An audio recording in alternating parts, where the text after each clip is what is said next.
نبی کے راستے کی خاک لوں گا،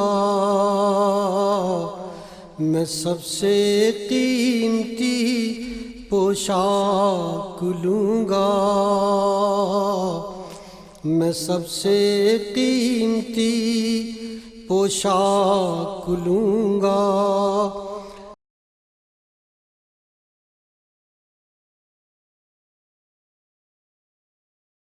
اعوذ باللہ من الشیطان الرجیم، بسم اللہ الرحمن الرحیم۔ ان اللہ وملائکتہ یصلون علی النبی یا ایھا الذین آمنوا صلوا علیہ وسلموا تسلیما۔ اللہم صل وسلم علی سیدنا ونبینا ومولانا محمد وعلی آل سیدنا ونبینا ومولانا محمد وبارک وسلم وصلی علیہم۔ قال رسول اللہ صلی اللہ علیہ وسلم: انا دار الحکمت وعلی بابها، او کما قال النبی صلی اللہ علیہ وسلم: الصلاۃ والسلام علیک یا سیدی یا رسول اللہ وعلی آلک واصحابک یا سیدی یا حبیب اللہ، الصلاۃ والسلام علیک یا رحمۃ للعالمین وعلی آلک واصحابک یا شفیع المذنبین۔ معزز ناظرین کرام، پروگرام اجالے حدیث کے اور اس پروگرام میں تائیدار علم و حکمت مولا علی المرتضیٰ کرم اللہ وجہ الکریم کی ذات گرامی کے حوالے سے آج کا ہمارا دوسرا پروگرام ہے۔ رسول کریم علیہ تحیت و ثنا کا ایک شورۂ آفاق قول مبارک، اس عنوان پر اللہ رب العزت نے مجھے پڑھنے کا شرف اور اعزاز بخشا ہے، اور رسول رحمت صلی اللہ علیہ وسلم نے اپنی زبان نور سے مولا علی المرتضیٰ کرم اللہ وجہ الکریم کی جو شان اور فضیلت بیان کی، آج ہم اسی کے حوالے سے چند باتیں اور حقائق جاننے کی کوشش کریں گے۔ لیکن حدیث پاک کی طرف بڑھنے سے پہلے تربیت کے حوالے سے خوبصورت سبق جو رسول اللہ صلی اللہ علیہ وسلم کی سیرت طیبہ کے اس باب سے امت مسلمہ سیکھ سکتی ہے، وہ یہ کہ رسول کریم علیہ الصلوۃ والسلام تائیدار کونین ہیں، حضور تائیدار انبیاء ہیں، رسول اللہ صلی اللہ علیہ وسلم کی حیثیت آقائے نعمت کی ہے، اور حضرات صحابہ کرام رضوان اللہ تعالی علیہم اجمعین کی حیثیت رسول اللہ صلی اللہ علیہ وسلم کے غلاموں کی ہے۔ لیکن یہ کتنی عظمت اور رفت کی بات ہے کہ حضور آقائے دو جہاں ہو کر خود اپنی زبان نور سے اپنے غلاموں کی شان بیان فرما رہے ہیں۔ حدیث کا طالب علم اس بات کو سمجھ سکتا ہے کہ چھوٹے بڑوں کی شان بیان کریں، یہ تو روایت ہے، یہ تو ٹریڈیشن ہے، لیکن بڑے چھوٹوں کی روایت بیان کریں، چھوٹوں کی شان بیان کریں، چھوٹوں کے کمال اور عظمت کا بیان کریں۔ اگر اے دنیا والو یہ تمہیں کہیں اور دکھائی نہ دے تو دربار رسالت مآب صلی اللہ علیہ وسلم دیکھ لینا، تمہیں دکھائی دے گا کہ میرے مصطفیٰ مسجد نبوی کے ممبر پر بیٹھ کر کہیں شان ابو بکر بیان کر رہے ہیں، کہیں شان عمر بیان فرما رہے ہیں، کہیں شان عثمان ابن عفان بیان فرما رہے ہیں، اور کہیں شان مولا علی المرتضیٰ کرم اللہ وجہ الکریم بیان فرما رہے ہیں، کہیں شان حسنین کریمین بیان فرما رہے ہیں، اور کہیں شان فاطمہ الزہرا سلام اللہ علیہا بیان فرما رہے ہیں۔ گویا رسول کریم علیہ الصلوۃ والسلام نے امت کے لیے ایک سبق چھوڑا کہ بڑا اصل میں وہی بڑا ہوتا ہے کہ جو چھوٹوں کو شفقتوں سے نوازتا ہے اور جو چھوٹوں کو محبتوں سے نوازتا ہے۔ جس بڑے کے اندر مہر و وفا نہیں ہے، مہر و محبت نہیں ہے اور شفقت نہیں ہے، دراصل اسے بڑا کہلانے کا حق حاصل نہیں۔ رسول کریم علیہ تحیت و ثنا مولا علی المرتضیٰ کرم اللہ وجہ الکریم کی شان بیان کرتے ہوئے آپ ارشاد فرما رہے ہیں کہ انا دار الحکمت وعلی بابها، میں حکمت کا شہر ہوں اور علی اس کا دروازہ ہے۔ میں حکمت کا گھر ہوں اور علی اس کا دروازہ ہے۔ حکمت دانائی کو کہتے ہیں، حکمت دانش مندی کو کہتے ہیں، حکمت عقل مندی کو کہتے ہیں، حکمت درست فیصلے کرنے کی صلاحیت کو کہتے ہیں، اور حکمت صحیح سمت پر زندگی گزارنے کے ٹیلنٹ کو کہتے ہیں۔ رسول کریم علیہ الصلوۃ والسلام نے گویا فرمایا کہ میں حکمت کا گھر ہوں۔ زمانے بھر میں کہیں جس کو حکمت نہ ملے وہ در رسول پہ آئے، حضور کی نگاہ کرم کا صدقہ اللہ اسے حکمت عطا کر دے گا۔ بلکہ قرآن حکیم نے بھی تو رسول کریم علیہ الصلوۃ والسلام کا منصب اور مقاصد نبوت بیان کرتے ہوئے یہی فرمایا تھا کہ وَيُعَلِّمُهُمُ الْكِتَابَ وَالْحِکْمَةَ، کہ رسول اللہ صلی اللہ علیہ وآلہ وسلم انہیں کتاب بھی سکھاتے ہیں اور حضور انہیں حکمت کی تعلیم بھی دیتے ہیں۔ ظاہر ہے کوئی بھی استاد ہو سکھانے والا، اس سے سیکھنے والوں جب سیکھنے کے لیے بیٹھتے ہیں تو وہ سارے برابر تو نہیں ہوتے سیکھنے کے اعتبار سے۔ کوئی طالب علم تو ہوتا ہے جو فرسٹ آتا ہے، کوئی طالب علم تو ہوتا ہے جو پہلی پوزیشن حاصل کرتا ہے، کوئی طالب علم تو ہوتا ہے جو اول آتا ہے۔ اب سوال یہ ہے کہ حضور نے امت کو حکمت سکھائی، حکمت کی تعلیم دی، لیکن اس باب میں اول کون ہے؟ تو رسول کریم علیہ السلام نے اس سوال کا جواب دیا، انا دار الحکمت والی بابھا، حکمت کا گھر میں محمد ہوں اور حکمت کے گھر کا دروازہ علی المرتضیٰ کرم اللہ وجہ الکریم ہے۔ رسول کریم علیہ السلام کے اس قول مبارک کی صداقت پر حضور کے ہر امتی کا ایمان ہے، ہمارا بھی ایمان ہے، لیکن رسول کریم علیہ السلام کے اس قول مبارک کی صداقت پر ایمان مزید مستحکم کرنے کے لیے میں مولا علی المرتضیٰ کرم اللہ وجہ الکریم کی زندگی میں سے، حیات مبارکہ میں سے، اسی حوالے سے میں صرف 2 باتیں اپنے ناظرین کی خدمت میں پیش کروں گا۔ ہوا یوں کہ ایک دفعہ مدینہ شریف کی ایک گلی سے گزر ہو رہا تھا، امیر المومنین حضرت سیدنا عمر فاروق رضی اللہ تعالی عنہ کا۔ راستے میں چلتے چلتے ان کی ملاقات ہوئی حضرت حذیفہ سے۔ صحابہ کرام آپس میں ایک دوسرے سے محبت کرنے والے تھے، پیار کرنے والے تھے، یہ سند انہیں قرآن نے دی، رحماء بینہم۔ تو حضرت امیر المومنین عمر فاروق رضی اللہ تعالیٰ عنہ رک گئے۔ دوسری بات یہ بھی عرض کرتا چلوں کہ بھلا زمانہ تھا، اس زمانے میں وہ پروٹوکول ہٹو بچوں والی کہانی ہوتی نہیں تھی۔ عمر 22 لاکھ مربع میل کے فرما روا تھے، لیکن اس کے باوجود وہ مدینے کی گلیوں میں تنہا وہ گھوم بھی لیا کرتے تھے، اور بغیر کسی باڈی گارڈ کے اور ہٹو بچوں کے وہ کار ریاست سر انجام بھی دے لیا کرتے تھے۔ آج بھی عمر اکیلے اور تنہا مدینہ کی گلی سے گزر رہے ہیں، ملاقات ہوتی ہے حضرت حذیفہ سے۔ تو حضرت حذیفہ سے حضرت عمر فاروق نے ایک دلچسپ سوال کیا۔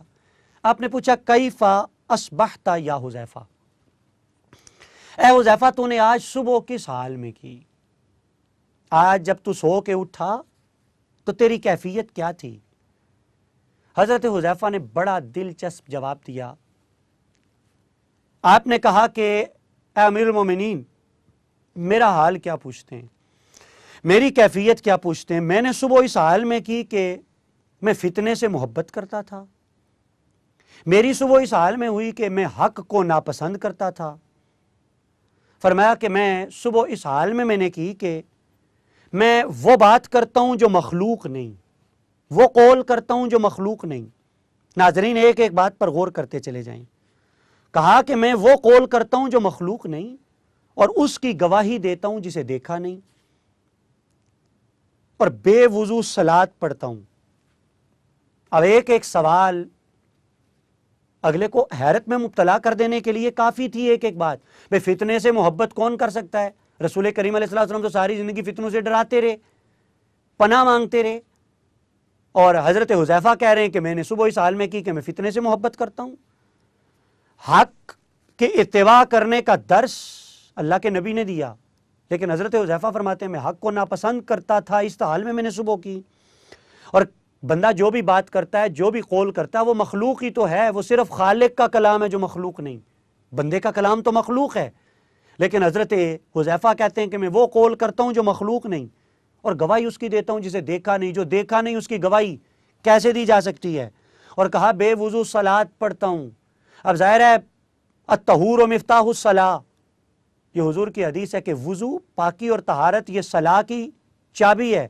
حضور یہ فرماتے ہیں اور حضرت حذیفہ کہتے ہیں کہ میں بے وضو نماز پڑھتا ہوں۔ اور پھر فرمایا کہ میرے لیے، میں نے صبح اس حال میں کی کہ میرے لیے زمین میں وہ کچھ ہے جو اللہ کے لیے آسمان میں بھی نہیں ہے۔ مجھے زمین میں وہ ملا ہوا ہے جو رب کے پاس آسمانوں میں بھی نہیں ہے۔ حضرت عمر فاروق رضی اللہ تعالیٰ عنہ ظاہر ہے امور ریاست میں مصروف تھے، آپ نے غور و فکر نہ فرمایا، اور روایات میں آتا ہے کہ ارادہ کیا حضرت حذیفہ کی ان باتوں پر انہیں سزا دینے کا۔ اسی اثناء میں مولا علی المرتضیٰ کرم اللہ وجہ الکریم سے ملاقات ہو گئی۔ مولا علی نے پوچھا کہ عمر کیوں پریشان ہے؟ تو حضرت عمر فاروق نے ساری بات سنائی، میں نے حذیفہ سے یہ سوال کیا اور حذیفہ نے جواب میں یہ باتیں کی ہیں۔ تو حضرت مولا علی مسکرائے اور مسکرا کے کہا کہ امیر المومنین پریشان نہ ہو، حذیفہ نے جو کہا ہے سچ کہا ہے۔ حضرت عمر فاروق رضی اللہ تعالیٰ عنہ اور حیران ہوئے اور کہا کہ علی کیسے سچ کہا؟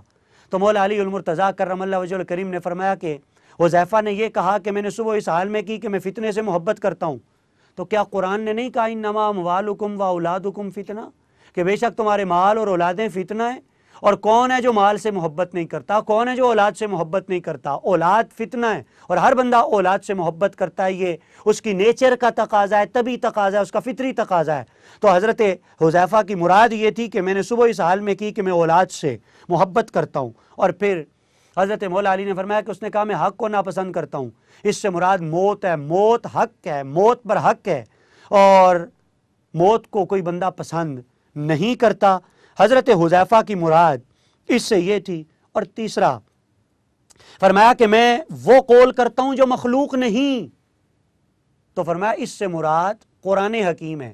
حضرت حذیفہ نے کہا کہ میں صبح اس حال میں کرتا ہوں کہ میری زبان پر کملی والے کے قرآن کی تلاوت کے زمزمیں یہ جاری ہوتے ہیں، وگرنہ حضرت حذیفہ کی اپنی باتیں تو بہرحال مخلوق ہیں، لیکن انہوں نے کہا وہ قول کرتا ہوں جو مخلوق نہیں، اس سے مراد رب ذوالجلال کا پاک کلام قرآن حکیم ہے، اور اس کی گواہی دیتا ہوں جو دیکھا نہیں۔ فرمایا اس سے مراد اللہ رب العزت کی ذات ہے کہ اللہ کو دیکھا نہیں، لیکن حضور کے بتانے پر گواہی دیتے ہیں اشہد اللہ الہ الا اللہ۔ گویا یہ حضرت حذیفہ ہی تو گواہی نہیں دیتے، حضور کا ہر امتی اور ہر غلام وہ بن دیکھے اس بات کی گواہی وہ دیتا ہے۔ اور پھر فرمایا کہ بے وضو صلاح پڑھتا ہوں، اس سے مراد نماز نہیں، اس سے مراد درود ہے، اور درود حضور پر بیا وضو ہو کے پڑھنا اس کا اپنا فیض ہے، لیکن کوئی بے وضو ہو تو وہ بھی درود پاک تو رسول اللہ صلی اللہ علیہ وآلہ وسلم کی ذات اقدس پر وہ پڑھ سکتا ہے۔ اور پھر فرمایا جو انہوں نے آخری بات کی کہ میرے لیے زمین میں وہ کچھ ہے جو آسمان میں اللہ کے لیے نہیں، تو فرمایا اللہ کی شان یہ ہے کہ لم یلد ولم یولد، نہ وہ کسی کی اولاد ہے نہ اس کی کوئی اولاد ہے، اور حضرت حذیفہ کو زمین میں اللہ نے اولاد عطا فرمائی ہے، تو ان کی مراد یہ ہے کہ مجھے رب نے زمین میں اولاد دی، لیکن اولاد خالق کائنات کے پاس نہیں ہے۔ حضرت مولا علی المرتضیٰ کرم اللہ وجہ الکریم نے گویا یہ مشکل مسئلہ حل کر دیا۔ حضرت عمر فاروق رضی اللہ تعالیٰ عنہ نے اس موقع پر بھی مسکراتے ہوئے کہا تھا کہ لولا علی لہلک عمر، کہ اگر علی نہ ہوتے تو عمر ہلاک ہو جاتا۔ اب رسول کریم علیہ الصلوۃ والسلام کی وہ حدیث پاک ناظرین ایک مرتبہ پھر میں آپ کو اس کی طرف متوجہ کروں گا۔ حضور نے فرمایا انا دار الحکمت و علی بابھا، میں حکمت کا گھر ہوں اور علی اس کا دروازہ ہے۔ آئیے حضرت مولا علی المرتضیٰ کرم اللہ وجہ الکریم کی دانائی، آپ کی حکمت، آپ کی دانش مندی، اس کی ایک جھلک اور ایک مثال اور میں اپنے ناظرین کے خدمت میں پیش کروں گا۔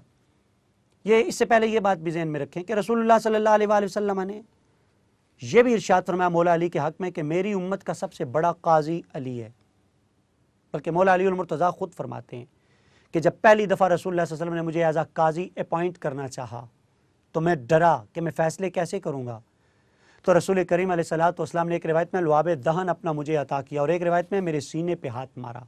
تو مولا علی فرماتے ہیں کہ اللہ کی قسم اس کے بعد کبھی کوئی فیصلہ کرنے میں عمر کو دقت پیش نہیں آئی، عمر کو ہچکچاہٹ کا سامنا نہ کرنا پڑا۔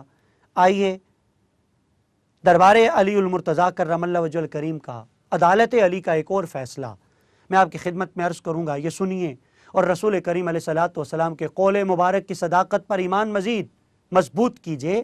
ہوا یہ کہ دو اشخاص کا مقدمہ حضرت مولا علی المرتضیٰ کی خدمت میں پیش ہوا۔ معاملہ کچھ ایسا پیش آیا کہ ان دونوں لوگوں کے پاس روٹیاں تھیں، ایک کے پاس تھی 5 روٹیاں اور ایک کے پاس تھی 3 روٹیاں۔ یہ دونوں بیٹھے کھانا کھانے کے لیے، تو ایک تیسرا شخص مسافر وہ وہاں آن پہنچا۔ ان دونوں نے کھانا اکٹھا کیا، یکجا کیا، اور یکجا کر کے اس مسافر کو انہوں نے دعوت دی۔ ظاہر ہے مہمان نوازی یہ عربوں کی خو تھی، ان کی عادت تھی، عام عربوں کی بھی عادت تھی، اور صحابہ کی تو تربیت ہی میرے مصطفیٰ کریم علیہ تحیت و ثنا نے فرمائی تھی۔ تو انہوں نے اس کو انوائٹ کیا، کھانے میں شریک کیا۔ اب روٹیاں 5 اور 3 اکٹھی ہو گئیں اور وہ 3 لوگوں نے کھائیں۔ دلچسپ معاملہ یہ پیش آیا کہ اس شخص نے کھانا کھایا، کھانا کھانے کے بعد جاتے ہوئے وہ بطور ہدیہ 8 درہم وہ ان دونوں کو دے کر کے چلا گیا۔ اب مرحلہ یہ پیش آیا کہ یہ 8 درہم وہ آپس میں کس طرح تقسیم کریں. جس شخص کی روٹیاں 5 تھیں اس نے کہا کہ ایسا ہے کہ میری 5 روٹیاں تھیں، تمہاری 3 روٹیاں تھیں، تو درہم 8 ہیں، 5 درہم میں رکھ لیتا ہوں، 3 درہم تم رکھ لو. عدل اور انصاف کا تقاضا یہی ہے.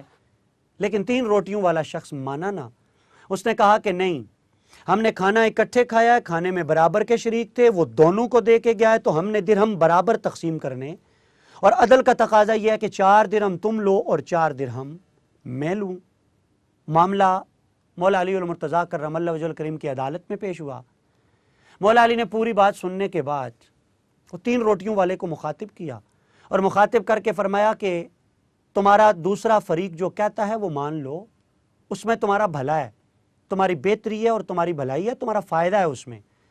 اس نے کہا جی نہیں، مجھے عدل اور انصاف پر فیصلہ چاہیے، جو عدل اور انصاف کا فیصلہ ہوگا میں اس کے مطابق ہی میں عمل کروں گا.